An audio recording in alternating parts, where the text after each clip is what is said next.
Ya, thank you. Nah, Tuhan memberikan Amos 5 visi. 4 kali Amos berkata, inilah yang diperlihatkan Tuhan Allah kepadaku. Nah, 3 visi yang pertama dinyatakan di dalam Amos 7. Dan 1 di dalam Amos 8. Dan yang satu lagi, yang terakhir, yang kelima, di dalam Amos 9. Nah, minggu lepas, kita telah sama-sama mempelajari tentang penglihatan yang pertama yang diberikan Tuhan kepada Amos. Nah, penglihatan yang pertama yang Tuhan berikan kepada Amos adalah berkenaan dengan belalang. Nah, belalang adalah satu alat yang digunakan sebagai Tuhan untuk penghakiman. It is an instrument of judgment. Seperti di Mesir. Kan? Tuhan membawa azab yang ke-8, yaitu belalang ke negeri Mesir. Apabila Fir'aun berkeras hati tidak mahu melepaskan umat Israel pada ketika itu kan. Ya. Dan seperti juga di dalam Ulangan 28. Kalau kita baca Ulangan 28, kita akan dapati apa yang akan dapat kalau kita mematuhi firman Tuhan. Kita akan mendapat berkat apabila ada ketaatan. Tetapi pada bab yang sama, kita juga akan dapati kutukan kalau ada keingkaran terhadap firman Tuhan. Di dalam firman Tuhan tersebut ada juga belalang yang dinyatakan bahwa belalang akan memakan segala keuntungan yang kita ada. Sama juga di dalam Wahyu 9 apabila sangkakala yang kelima ditiupkan, belalang juga dinyatakan di dalam kitab tersebut, ya, kitab Wahyu, yang mengatakan bahawa belalang akan diberikan kuasa kalajengking. Nah, belalang adalah satu instrumen ataupun satu alat yang digunakan Tuhan untuk penghakiman. Nah, kita masuk ke dalam yang kedua, yaitu untuk hari ini. Kita mau berbicara tentang api. Nah, inilah yang akan kita pelajari hari ini sama-sama. Nah, penglihatan yang seterusnya yang akan sama-sama kita pelajari dalam minggu-minggu yang akan datang ialah yang ketiga, batu landung ataupun plumb line dalam bahasa Inggeris yang berkenaan dengan ukuran Tuhan. Yang keempat ialah berkenaan dengan bakul dan buah-buahan yang berkenaan dengan tuaian buah-buahan yang akan rosak. Itulah visi yang diberikan Tuhan kepada Amos pada musim panas. Dan yang kelima, Tuhan hadir di sisi mezbah. Berkenaan dengan visi kemusnahan tiang-tiang tempat ibadah yang akan jatuh ke atas semua orang. Semua itu adalah berkenaan dengan penghukuman yang akan datang. Visi yang diberikan oleh Tuhan kepada Amos. Nah, mari kita fokus kepada bahagian yang kedua. Visi penglihatan yang kedua yaitu berkenaan dengan api. Semua katakan api. Ya, api. Amin. Nah, mari sama-sama kita membaca firman Tuhan dengan suara lantang. Boleh saya minta kita semua berdiri, kita membaca bahagian firman Tuhan 7, 4 sampai 6.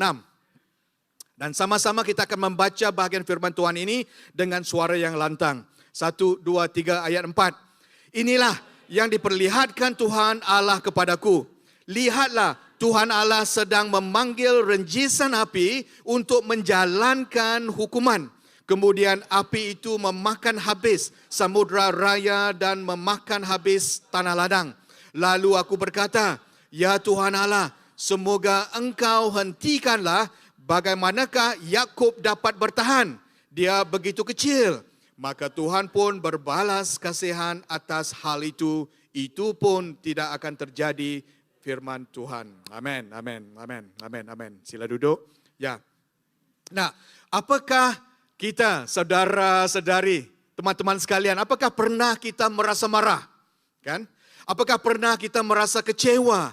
Apakah pernah kita merasa frustrated dengan apa yang berlaku di tempat kerja kita?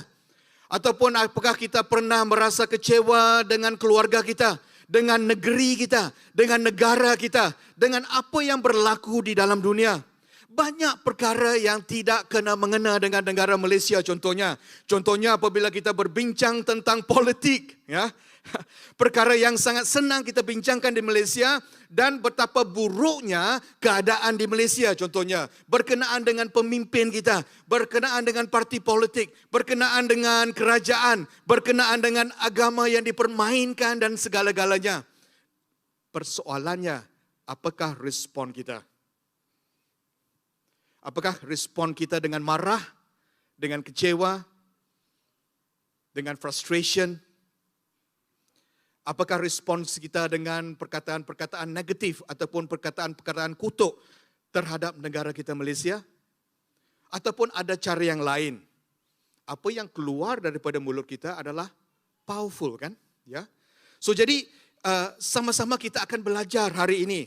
Apakah respon Amos apabila melihat keadaan situasi di negara Israel yang begitu teruk? Nah, Musa, next slide, melakukan kesilapan apabila dia marah dan memukul batu pejal kali kedua. Nah, Musa melakukan kesilapan. Yang pertama kalinya, Musa diberikan arahan ataupun diperintah untuk mengambil tongkat dan memukul batu pejal, kan? Pada satu ketika semasa di gunung di padang gurun. Nah, pada ketika itu kita dapat lihat bahawa Tuhan memerintah Musa untuk mengambil tongkat dan memukul batu pejal.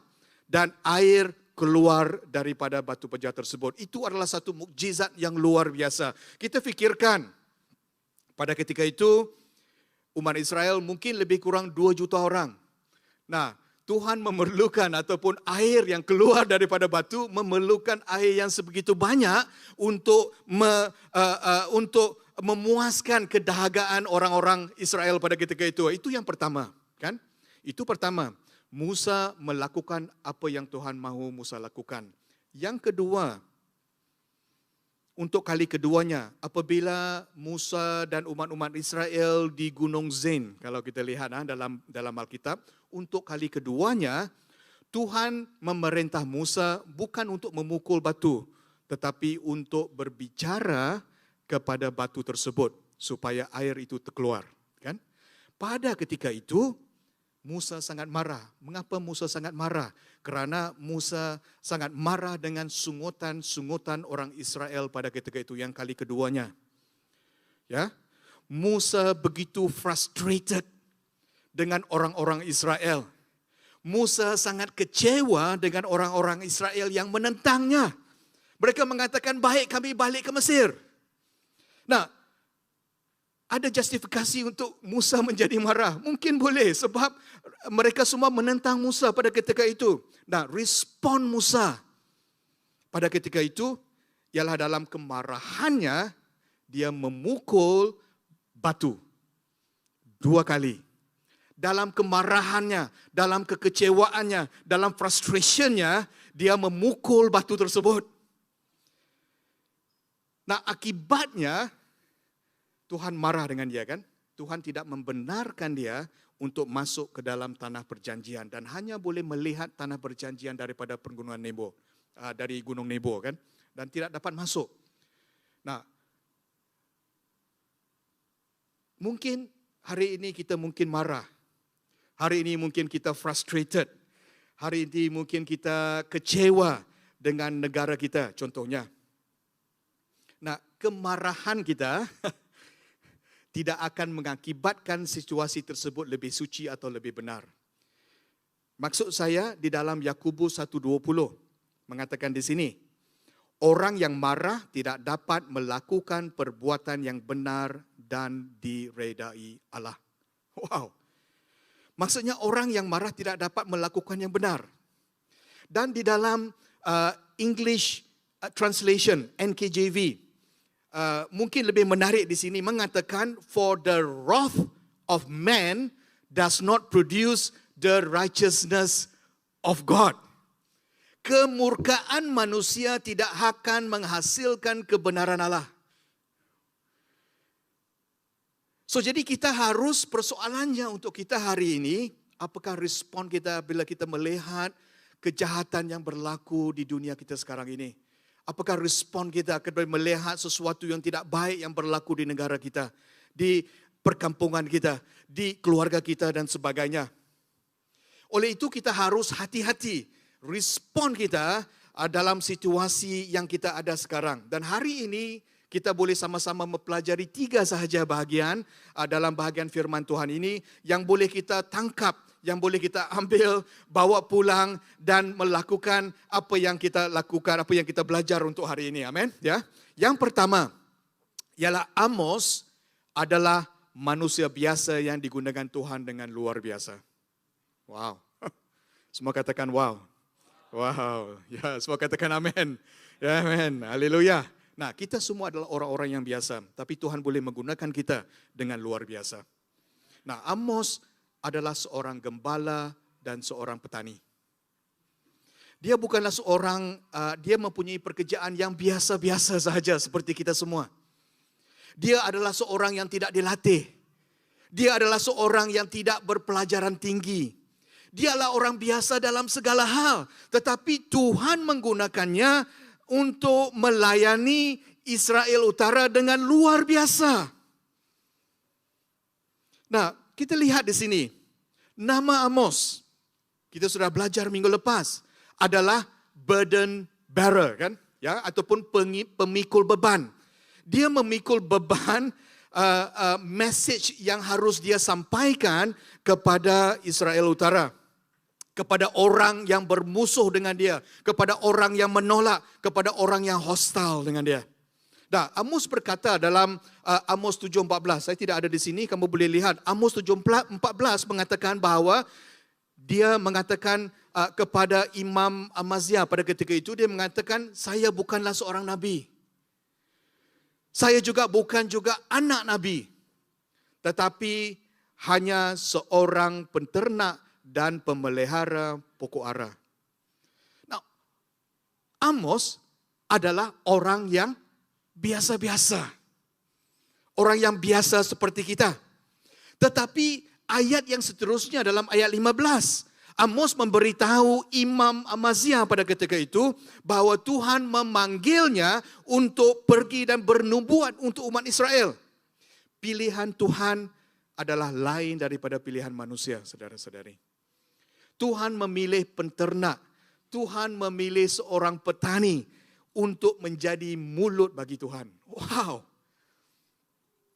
Nah, Amos dipanggil Tuhan bukan kerana kelayakannya, tapi mungkin kerana kondisi hatinya yang siap untuk digunakan Tuhan.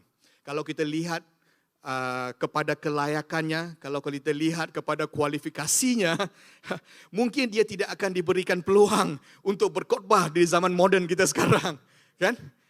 Mungkin dia tidak akan diberikan peluang untuk menjadi pembicara di KKR ataupun di konferensi contohnya. Mungkin jemaat Tuhan akan keluar, tidak mahu mendengar apa yang mahu dicakapkan. Tetapi ini yang mahu saya sampaikan, izinkan saya sampaikan ini dengan rendah hati, bahwa kita harus hati-hati. Apa yang penting bukan penyampainya. Apa yang penting ialah apa yang disampaikan. Apa yang penting bukanlah pembicara, tetapi apa yang dibicarakan. So adalah penting sebagai orang ataupun sebagai pengkhotbah untuk memberikan firman Tuhan dengan setia dan dengan tepat menyampaikan ajaran-ajaran Tuhan. Sebab itu adalah satu tanggungjawab yang begitu besar. Juga pada saya secara pribadi, setiap kali saya berdiri di atas mimbar ini, saya melakukannya dengan takut dan gemetar. Karena saya bukanlah orang yang sempurna. Tetapi di dalam Tuhan, Tuhan akan membolehkan saya untuk menyampaikan setepat-tepatnya bahagian firman Tuhan. Saya berusaha untuk melakukannya yang terbaik. Homework akan saya lakukan, semua kajian akan saya lakukan supaya saya akan dapat sampaikan dengan tepat dengan kekuatan Tuhan yang Tuhan berikan. Nah, Tuhan menggunakan orang lemah untuk kemuliaannya. Di dalam Alkitab ada banyak contohnya, kan? Ya. Tuhan menggunakan Petrus contohnya, seorang yang impulsif, kan? Ya. Digunakan sebagai batu untuk memulakan gereja awal. Tuhan menggunakan Raja Daud. Siapakah Raja Daud? seorang pembunuh, seorang yang berzina. Tetapi dia dipanggil oleh Tuhan sebagai seorang yang mengejar hati Tuhan.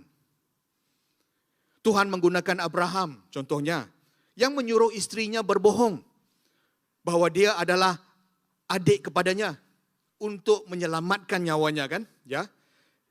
Abraham dipanggil Father of Faith ataupun bapa iman kita. Hudson Taylor pernah berkata, seorang misionari ke China, pernah berkata, all God's giants have been weak people. Maksudnya semua orang yang hebat di dalam Tuhan adalah orang yang dahulunya lemah. Nah, persoalannya, apakah kita mahu digunakan Tuhan dengan luar biasa? Kita orang yang biasa boleh digunakan Tuhan secara luar biasa. Sebab itu di dalam Korintus, ada mengatakan Allah memilih yang bodoh di dunia untuk memalukan yang bijak. Allah memilih yang lemah di dunia untuk memalukan yang kuat. Allah memilih yang rendah dan dihina untuk kemuliaannya. Saudara, tidak ada seorang pun yang dapat bermegah di hadapan Tuhan. Wow. Kita cek kondisi hati kita hari ini. Kita lihat kepada Amos. Nah, Amos adalah seorang pemelihara pokok ara. Kita lihat di gambar sini, kan. Saya belum pernah melihat satu pokok ara. Mungkin satu hari nanti kita dapat sama-sama melihat, kan. Ya. Nah, Amos adalah seorang pemelihara pokok ara. Nah, kalau kita membuat sedikit kajian tentang pokok ara, kita akan dapati bahawa pokok ara akan menghasilkan buah. Dan buah ini haruslah dipicik ataupun untuk melebamkannya. So kita harus memiciknya setiap buah. Memiciknya untuk melebamkannya, untuk menjadikan dia masak. So we have to pinch the fruit to ripen it, kan? Ya. So jadi pekerjaan ini adalah satu pekerjaan yang membosankan, pekerjaan yang mengambil masa yang panjang. Nah, ini Amos. Kita lihat karakternya Amos sebagai seorang petani, sebagai seorang pemelihara pokok ara yang harus memicik. Dan kualitinya ialah, saudara, ialah boleh saya katakan dia mempunyai kualiti kesabaran, mempunyai kualiti ketabahan. Nah, inilah mungkin sebabnya Tuhan menggunakan Amos untuk memberitakan message kepada Tuhan. Dia bertahan walaupun diserang, walaupun dia dikeji dan sebagainya. Dia akan terus melakukan apa yang mahu Tuhan lakukan. Nah, salah satu perkara yang selalu kita tahu, bahawa jikalau kita mahu melakukan sesuatu yang luar biasa, kalau kita mahu kekuatan Tuhan, kalau kita mahu terbang seperti burung Raja Wali, kita harus menanti-nantikan Tuhan, kan? Yes, amen. Sebab itu di dalam Yesaya 40, 30 sampai 31, bahagian firman Tuhan yang sangat popular bagi semua orang. Dan saya mahu hanya kita fokus kepada satu bahagian, iaitu ayat 31. Tetapi mereka yang menanti-nantikan Tuhan akan mendapat kekuatan baru. Nah, kalau kita mahu menjadi orang biasa yang melakukan yang luar biasa, kita harus belajar menanti-nantikan Tuhan. Dan saya percaya bahawa Amos adalah seorang yang sentiasa menanti-nantikan Tuhan. Kalau dia tidak menanti-nantikan Tuhan, dia tidak akan mendapat visi. Dia tidak akan mendapat penglihatan.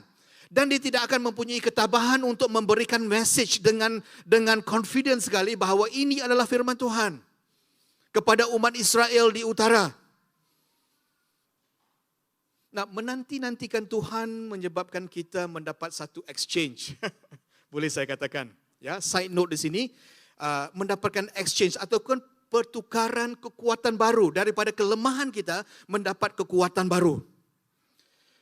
Pertukaran baru, exchange daripada kekuatan sendiri kepada kekuatan supernatural Tuhan.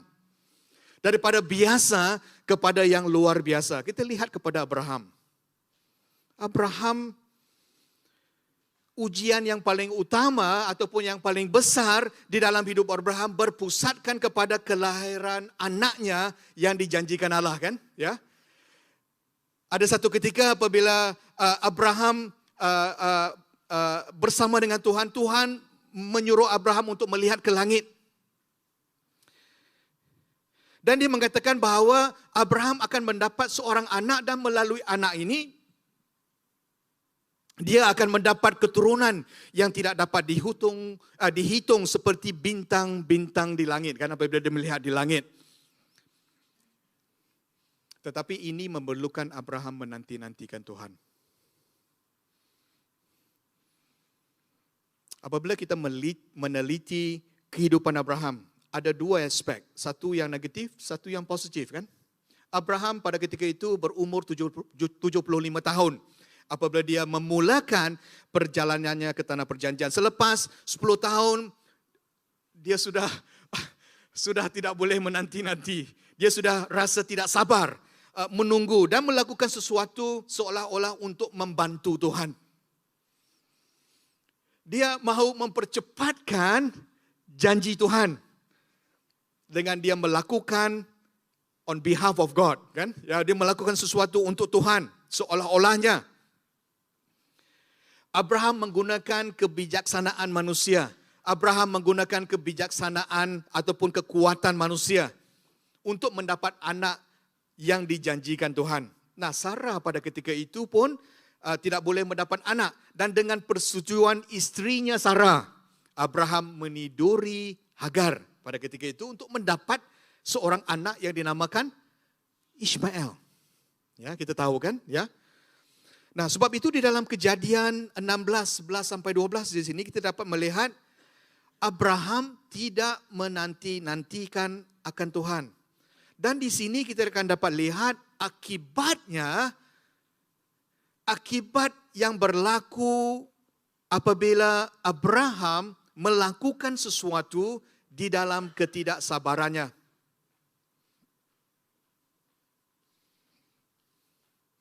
Kita dapat lihat hasilnya. Thank you. Okay, terima kasih banyak-banyak. Thank you. Nah, kita akan dapat melihat hasilnya. Hasilnya di sini kita dapat anaknya Ishmael akan menjadi seperti keldai yang liar. Dikatakan di sini dalam firman Tuhan. Dia hidup dengan selalu menentang dengan semua saudaranya. Dan setiap orang melawan dia juga. Kita tahu bahawa Ishmael adalah bapa kepada bangsa-bangsa Arab. Dan sampai hari ini, kesannya kita dapat lihat selama 4,000 tahun sampai ke dalam hari ini, bangsa-bangsa Arab sentiasa bertentangan dengan bangsa Ishak dan bangsa Yakub. Kerana ketidaksabaran Abraham tidak menanti-nantikan akan Tuhan. Pelajarannya kita untuk hari ini ialah untuk kita belajar untuk menanti-nantikan Tuhan. Kalau kita mau sesuatu yang luar biasa yang berlaku dalam kehidupan kita, kita harus belajar masa yang tepat untuk Tuhan. Nah, selepas 13 tahun kita dapat tahu bahagian yang kedua, selepas Ishmael dilahirkan dan mungkin Abraham pada ketika itu sudah berumur lebih kurang 99 tahun. Tuhan memberikan Abraham seorang anak, kan? Ya, anak dilahirkan melalui Sarah yang berumur dan Abraham berumur 100 tahun pada ketika itu dan Ishak dilahirkan. Abraham menanti-nantikan selama 25 tahun. Selepas visi bintang yang diberikan Tuhan kepadanya. Dengan mata kasar, dirinya sudah menjadi tua. Sarah sudah menjadi tua. Secara natural, semua harapan telah hilang. Tetapi apabila kita menanti-nantikan masa Tuhan, satu transformasi yang luar biasa yang berlaku. Sebab itu di dalam Ibrani 11, kita dapat pelajar di sini, 11 ayat 11 sampai 12. Ayat 11, melalui iman, Sarah juga mendapat kekuatan untuk mengandungkan benih lalu melahirkan anak perihal usianya yang sudah lanjut. Kerana dia yakin bahawa dia yang berjanji itu setia. Nah, apabila kita menanti-nantikan Tuhan, kita akan mendapat kekuatan baru. Apabila kita menanti-nantikan Tuhan, kita akan melakukan sesuatu yang biasa kepada sesuatu yang luar biasa di dalam Tuhan. Nah, inilah yang dapat kita dapati, satu exchange yang luar biasa yang berlaku apabila Abraham dan Sarah menanti-nantikan Tuhan. Amen. Wait upon the Lord. Nah, beritahu teman kiri, teman kanan, wait upon the Lord. Amin. Nah, jikalau Tuhan boleh menggunakan Amos, seorang yang biasa-biasa, untuk pekerjaan Tuhan yang luar biasa, Tuhan juga boleh menggunakan kita semua. Siapkah kita untuk digunakan Tuhan hari ini? Inilah masanya untuk kita meresponi, untuk melakukan sesuatu yang luar biasa untuk Tuhan. Itu yang pertama. Yang kedua, ialah Amos adalah seorang pendoa syafaat. Nah, pelayanan doa syafaat adalah di antara pelayanan yang paling tinggi dan paling berkuasa yang terbuka kepada semua orang yang percaya. Mengapa saya mengatakan begitu? Kerana hanya melalui doa kita dapat menyelesaikan masalah yang tidak boleh diselesaikan.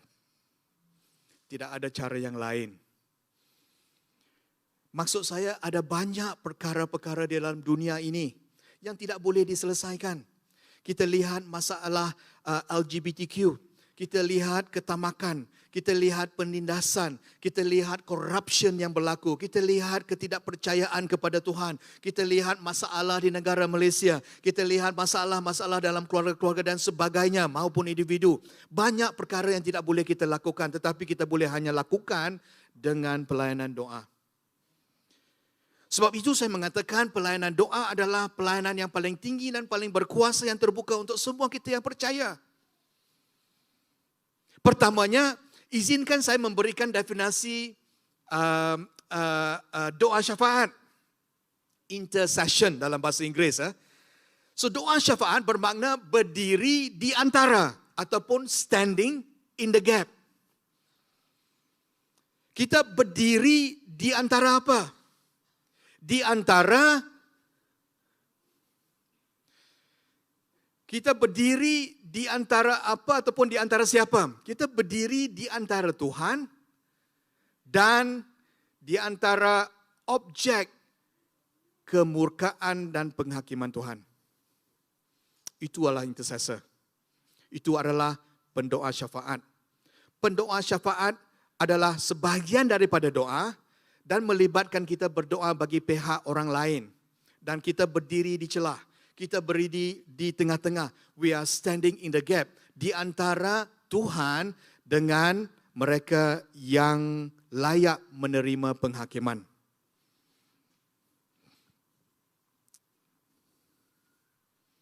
Yang pertamanya, sebagai seorang pendoa syafaat, kita harus mengaku bahawa Tuhan adalah adil. That's the first thing that we need to acknowledge. Bahawa Tuhan mempunyai hak untuk menjalankan hukuman bagi mereka yang sedia untuk dihukum. Tetapi pendoa syafaat meminta pengampunan dan berdoa kepada Tuhan supaya tidak melakukannya. Pendoa syafaat berdoa bagi pihak mereka yang dimurkai Tuhan. Pendoa syafaat akan masuk campur. Pendoa syafaat akan menjadi pengantaraan. Pendoa syafaat kadang-kadang berunding dengan Tuhan bagi pihak yang menerima penghakiman. Kita lihat di sini umat Israel pada ketika itu kan, ya. Kita dilihat umat Israel pada ketika itu mereka menindas mereka yang miskin. Banyak dosa-dosa yang dilakukan seperti yang tertulis di dalam Amos 2. Kita boleh balik dan membacanya. Mereka melakukan ajaran-ajaran sesat dan penyembahan berhala. Mereka menyalahgunakan wang denda. Mereka melakukan kejahatan, rasuah dan keruntuhan moral dan sebagainya. By the way, perkara yang sama sedang berlaku di Malaysia. Israel pada ketika itu sudah masak untuk menerima kemurkaan Tuhan. Wow. Kita lihat apakah respon Amos. Amos adalah seorang yang berdiri di antara Tuhan dan objek kemurkaan Tuhan. Amos berdiri di antara Tuhan dengan orang-orang Israel yang layak dihukum. Dalam visi yang kedua, Amos mendapat penglihatan api. Api digunakan di dalam Alkitab sebagai gambaran kemurkaan Allah. The wrath of God.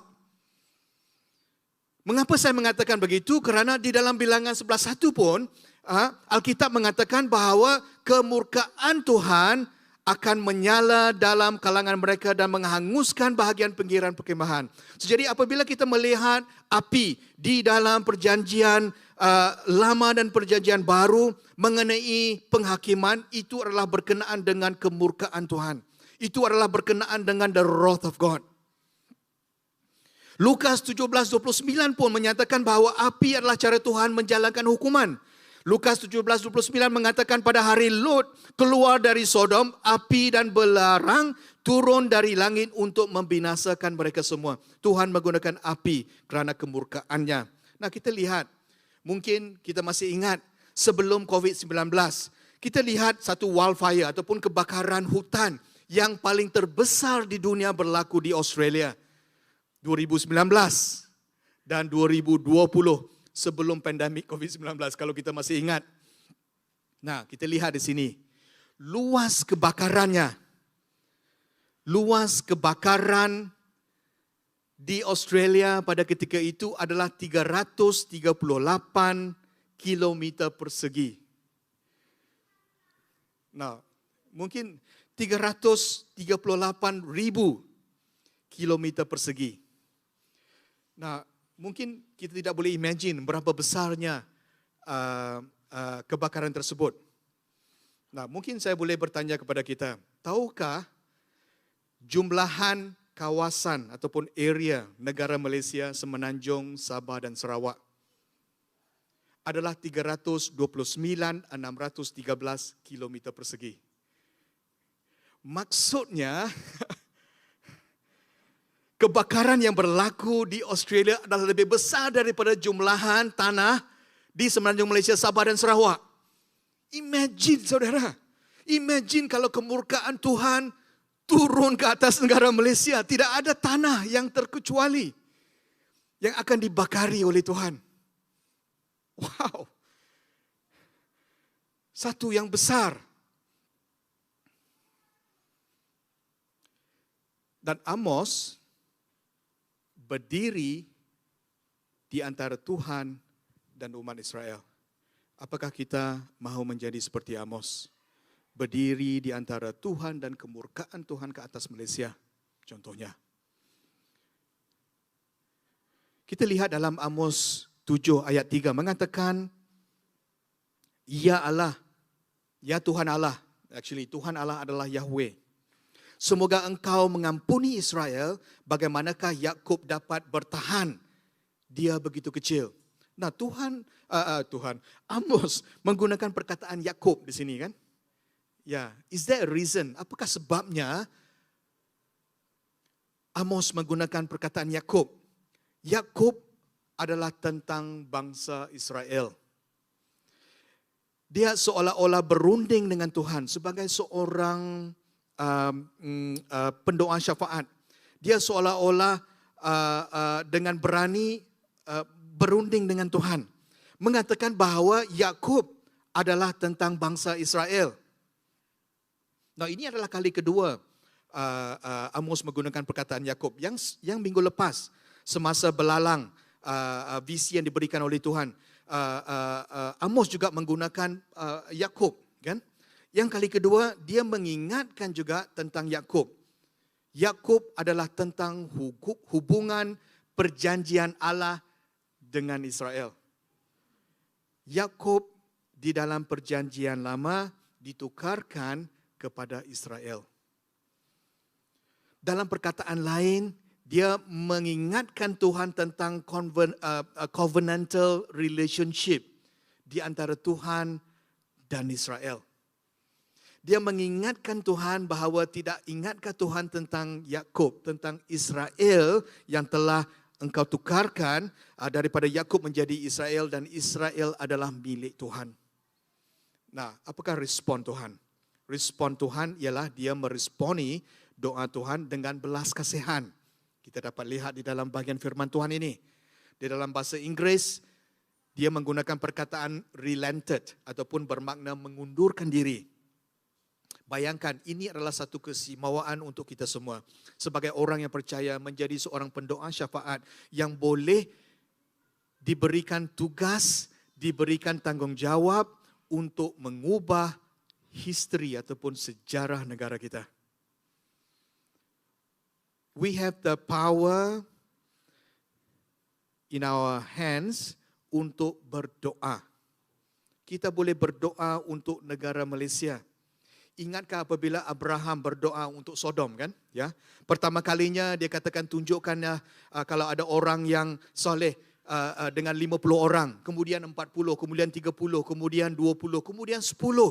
Tuhan tidak akan menjalankan hukuman kepada Sodom, kan? Sama juga dengan Malaysia. Dosa-dosa Malaysia adalah lebih kurang sama dengan apa yang sedang berlaku di negara utara Israel pada ketika itu. Pada musim Amos, kita dipanggil untuk menjadi pendoa syafaat untuk negara kita Malaysia. Amin.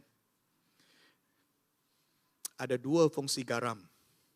Fungsi garam yang pertama ialah untuk memberikan rasa. Tetapi fungsi garam yang kedua ialah untuk menjadi pengawet ataupun menjaga bahan mentah supaya tidak rosak, kan? Ya, kita adalah garam Tuhan.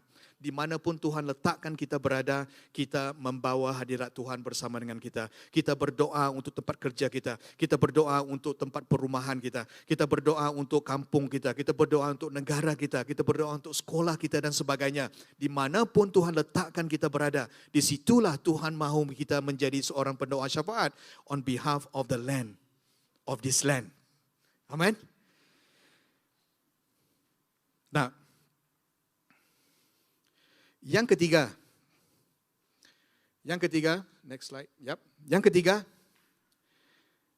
yang terakhir, ialah Amos adalah seorang yang penuh dengan belas kasihan. Mengapa saya mengatakan begitu? Kerana Amos adalah seorang nabi ataupun seorang prophet yang sangat mengasihi umat Israel. Kita lihat hati Amos, seorang yang penuh dengan belas kasihan. Seorang yang mempunyai kasih kepada orang Israel walaupun orang Israel layak untuk dihukum. Amos berlutut di hadapan Tuhan dan berdoa. Bayangkan saudara, Israel pada ketika itu mempunyai dosa yang sudah masak untuk dijalankan hukuman. Konteksnya di sini Amos ditolak. Konteksnya di sini Amos dihalau. Konteksnya sini Amos dituduh dengan palsu, diperkecilkan. Tetapi Amos terus mempunyai belas kasihan daripada Tuhan dan untuk melakukan pekerjaan yang Tuhan sediakan untuk dia. Kalau kita mau menjadi seorang pendoa syafaat, kalau kita mau menjadi seorang yang digunakan Tuhan dengan luar biasa, kita harus menerima kasih kurnia Tuhan terlebih dahulu. Kita harus menerima belas kasihan Tuhan terlebih dahulu. Barulah kita boleh memberikan belas kasihan kepada mereka yang tidak layak untuk menerima. Mungkin ada orang yang kita benci, mungkin ada bangsa-bangsa di negara Malaysia yang kita benci. Tapi kita memerlukan tenaga dan kuasa Tuhan dengan belas kasihan Tuhan dalam hidup kita supaya kita dapat memberikan belas kasihan yang seterusnya. Sebab itu di dalam Amos 7:10-13 kita dapat lihat di sini bahawa Imam Amazia menuduh Amos di hadapan raja bahawa Amos adalah seorang yang melawan raja, kan? Di sini kita dapat lihat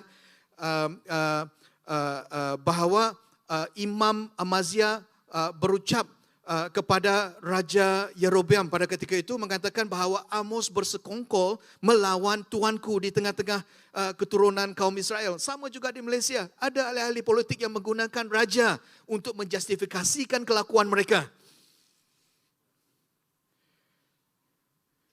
Dan juga dikatakan di sini, negeri ini tidak sanggup lagi menanggung segala ucapannya.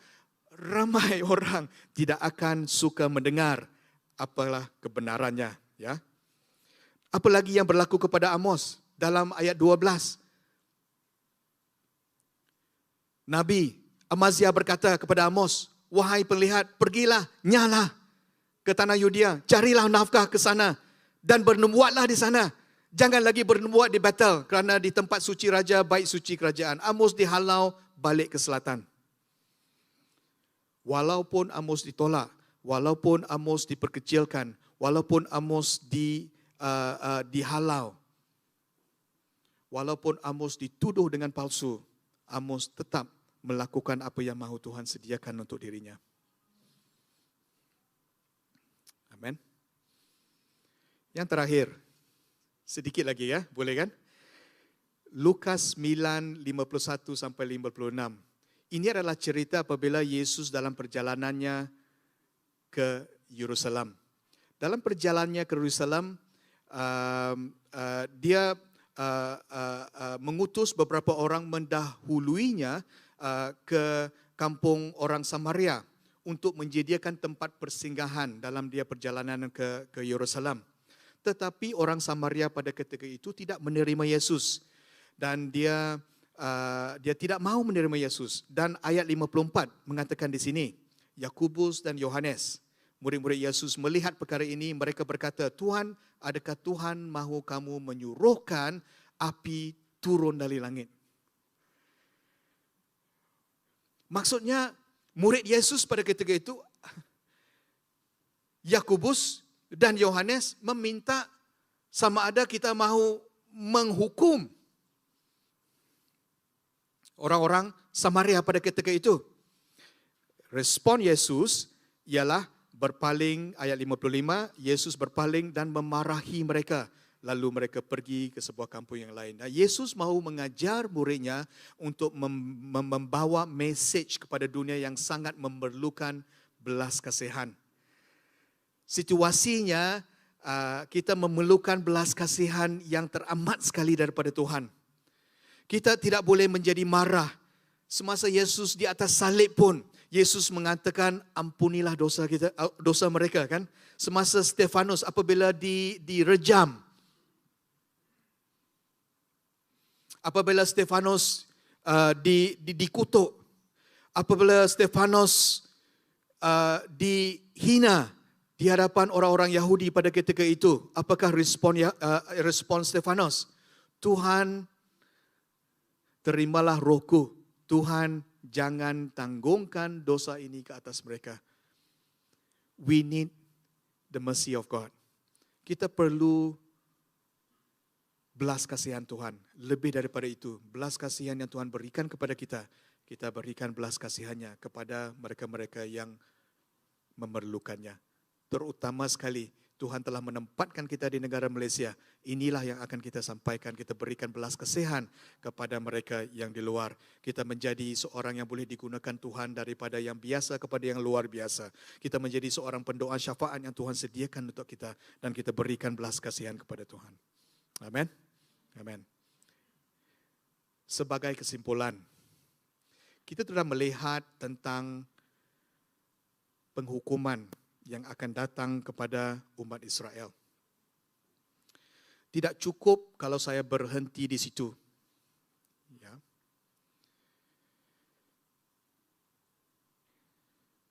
Dalam penglihatan Amos, kita akan melihat Tuhan dari kacamata penghakiman, judgment, kemurkaan Tuhan. Tetapi adalah penting juga kita harus tahu bahawa Tuhan kita adalah kasih. Tuhan kita adalah adil pada masa yang sama. Kasih dan adil haruslah datang dalam satu package. Tidak cukup untuk kita mengatakan God loves you. Tuhan mengasihi kamu. Ataupun tidak cukup kita mengatakan bahawa God will judge you. Kasih dan adil adalah dalam satu package. Soalan yang pertama yang harus kita tanyakan, apakah dosa kita diampuni? Ya, memang dosa kita akan diampuni. Tetapi soalan yang kedua, mengapa dosa kita diampuni? Mungkin kita bercakap kerana Tuhan adalah kasih. Benar, tetapi itu tidak komplit. Soalan yang ketiga ialah di atas asas apakah, di atas dasar apakah dosa kita diampuni? Tuhan kita adalah kasih, ya. Tetapi dosa harus dibayar. Sebab itu dalam Roma 63 mengatakan ganjaran dosa ialah kematian, maut.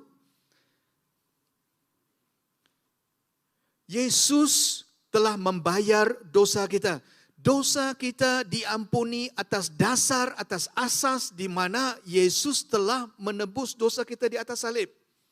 Kita diampuni. Ya, musician boleh saya minta kamu datang ke atas, ya. Nah, dosa kita diampuni apabila kita meminta Tuhan mengampuni dosa kita yang berasaskan bahawa Yesus telah membayar hutang kita. Nah, hari ini apabila kita berbicara tentang penghakiman Tuhan, apabila kita berbicara tentang kemurkaan Tuhan, apabila Amos melihat api murka Tuhan, tidak lengkap kalau kita tidak berbicara tentang kasih Tuhan pada masa yang sama. Jadi kasih dan keadilan Tuhan adalah satu. Tuhan adalah kasih, Tuhan adalah adil. Dan dia telah memberikan kita jalan keluar, yaitu dengan menghantarkan anaknya yang tunggal untuk mengambil dan menebus dosa kita. Amin. Amin. Amin.